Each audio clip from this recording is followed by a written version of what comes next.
ख़वातीन हज़रात, मौत बरहक है और हमें भी मरने से पहले मौत की तैयारी करनी चाहिए। गुनाहों और गफलत भरी ज़िंदगी को छोड़कर नेकियों की राह पर गामज़न होना चाहिए, वरना कब्र और हशर के अजाब के साथ साथ इससे पहले मौत की हौलनाकियों और सख्तियों का सामना भी करना पड़ेगा। याद रखिए, जब किसी की मौत का वक्त करीब आता है और इसकी रूह निकल रही होती है तो ये इंतहाई दुशवार मामला है। नज़ा के वक्त पेश आने वाली सख्तियों का जिक्र कुरान मजीद में भी मौजूद है। चुनाचा पारा 26 सूरा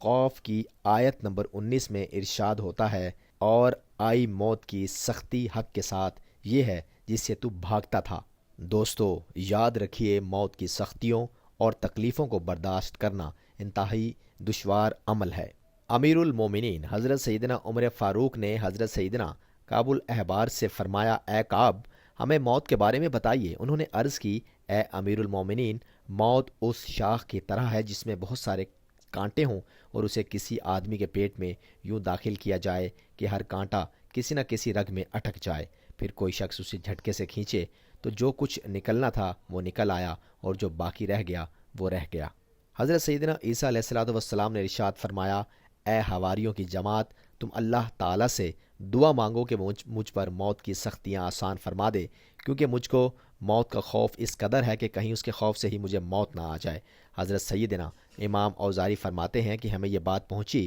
कि क़यामत आने तक मुर्दा मौत की तकलीफ़ महसूस करता रहता है। ख़वातीन हज़रात, नज़ा के वक्त इंसान की रूह निकलना इंतहाई दुशवार और तकलीफ़ दे अमल है, लिहाजा इस दुश्वारी से बचने के लिए उसकी तैयारी इंतहाई ज़रूरी है। दोस्तों, आज की इस वीडियो में बात करने जा रहे हैं नज़ा की मुख्तलिफ़ हालात के बारे में और मौत के वक्त की हौलनाकियों के हवाले से। लेकिन तफसीलात में जाने से कबल आप तमाम सुनने वालों से गुजारिश करना चाहेंगे, अगर आपने अभी तक हमारा चैनल सब्सक्राइब न किया हो तो रेड बटन दबाकर चैनल को अभी इसी वक्त सब्सक्राइब कर लीजिए। साथ ही बेल आइकन पर क्लिक कर दें ताकि रोज़ाना की बुनियाद पर नई अपलोड होने वाली वीडियोस आप तमाम अहबाब तक पहुंचती रहे और आप मुस्तकबिल में भी ऐसी इन्फॉर्मेटिव और दिलचस्प वीडियो से फ़ायदे उठाते रहें। ख़वातीन हज़रात, नज़ा के वक्त इंसान की रूह निकलना इंतहाई दुशवार और तकलीफ़ दे अमल है, लिहाजा इस दुश्वारी से बचने के लिए इसकी तैयारी इंतहाई ज़रूरी है। हज़रत सैयदना इमाम कुर्तबी फरमाते हैं, मौत बहुत बड़ी मुसीबत है, लेकिन इससे बड़ी मुसीबत यह है कि इंसान मौत से गाफिल हो जाए और उसकी याद से मुंह फेर ले और इसके लिए अमाल करना छोड़ दे।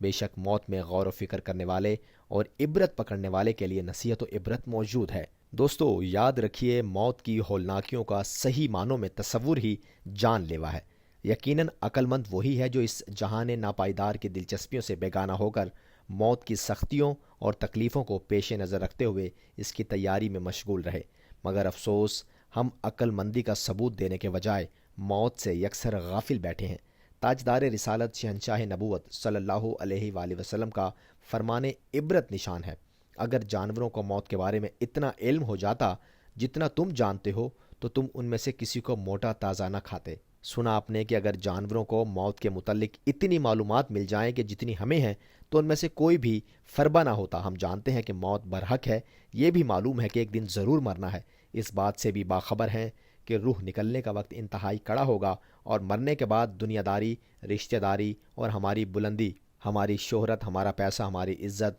ऊंची ऊंची कोठियाँ और गाड़ियाँ कुछ काम ना आएंगी। इस बात का भी शऊर है, लेकिन न जाने क्यों गफलत की नींद सोए हुए हैं। ख़वातीन हज़रात, अगर मौत की तकलीफ़ का एक कतरा दुनिया के पहाड़ों पर रख दिया जाए तो सब के सब पिघल जाएं। अब ज़रा सोचिए, वो मौत के जिसकी तकलीफ़ के कतरे का ये हाल है कि बुलंदो बाला पहाड़ जिसकी ताब ना लाकर पिघल जाएं, तो ये इंसान और इस इंसान के लिए किस कदर अजियत का बाइस बन सकती है ये जो तकलीफ़ है। दर हकीकत मौत की शिद्दत और तकलीफ़ तो वही जान सकता है जो इसका जायका चख ले, मगर जिसने मौत का जायका नहीं चखा वो ख़ुद को पहुँचने वाले दर्द और तकलीफ़ से इसका अंदाज़ा कर सकता है। ख़वातीन हज़रात, बात को आगे बढ़ाने से पहले आप तमाम अहबाब को भी आज की इस वीडियो में आज हमारी इस बात में शामिल करना चाहेंगे। मैं आप तमाम दोस्तों से पूछना चाहता हूँ कि आप में से आखिर ऐसा कौन कौन है जो किसी तवील बीमारी का शिकार रहा हो और उसने ये सोच लिया हो कि शायद वो उसका वक्त करीब आ चुका है और वो बिस्तर मर्ग पर है, लेकिन अल्लाह तबारक व तआला की ज़ात से, अल्लाह की रहमत के साए से, अल्लाह के रहम करम की वजह से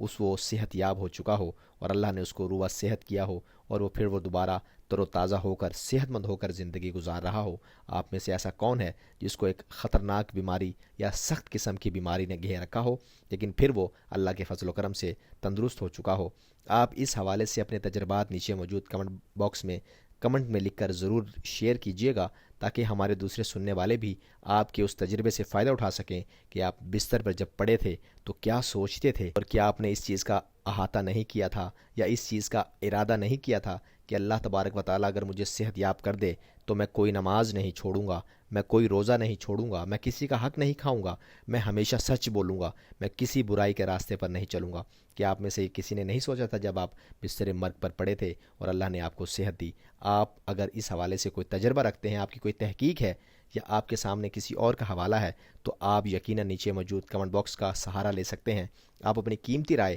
ہم تک لکھ کر پہنچا سکتے ہیں تاکہ ہمارے دوسرے سننے والے بھی آپ کی اس تجربے سے، آپ کی بات سے فائدہ اٹھا سکیں۔ خواتین و حضرات، حضرت سیدنا امام محمد بن محمد غزالی فرماتے ہیں، اس کا اندازہ یوں ہو سکتا ہے کہ جسم کا جو حصہ بے جان ہو چکا ہو اسے درد کا احساس نہیں ہوتا، اور جس میں جان ہو اسے درد کا احساس ہوتا ہے، جو کہ دراصل روح کو ہوتا ہے۔ لہٰذا جب کوئی حصہ زخمی ہوتا ہے یا آگ سے جل جاتا ہے تو یہی جلن یا تکلیف روح کی جانب بڑھتی ہے، اور جس قدر بڑھتی ہے اسی قدر روح تکلیف محسوس کرتی ہے۔ اندازہ کرو کہ اس صورت میں تکلیف گوشت، خون اور دیگر حصوں میں تقسیم ہوتی ہے اور روح تک اس کا کچھ ہی حصہ پہنچ پاتا ہے، جبکہ اگر یہی تکلیف دیگر حصوں کو نہ پہنچے اور براہ راست روح تک پہنچ جائے تو اس کی تکلیف اور شدت کا عالم کیا ہوگا۔ خواتین و حضرات، نزا کی تکالیف یعنی موت کے وقت جو تکالیف ہیں براہ راست روح پر حملہ آور ہوتی ہیں، اور پھر یہ تکالیف تمام بدن میں یوں پھیل جاتی ہیں کہ ہر رگ، پٹھے، حصے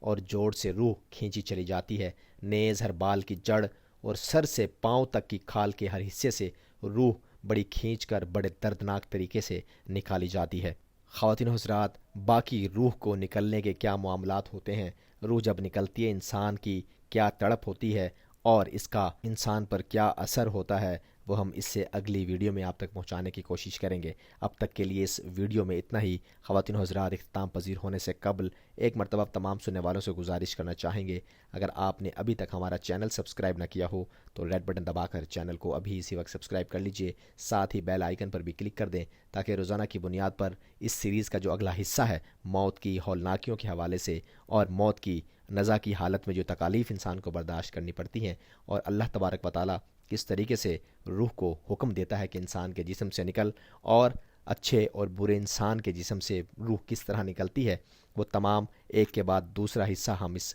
چینل پر اپلوڈ کر رہے ہیں۔ تو آپ سے گزارش ہے کہ آپ اگلے حصے کا انتظار کیجئے اور اس حصے کو سن کر اپنی دنیا اور آخرت سنوار سکتے ہیں۔ خواتین و حضرات، آپ تمام سننے والوں کی سماعتوں کا بے حد شکریہ۔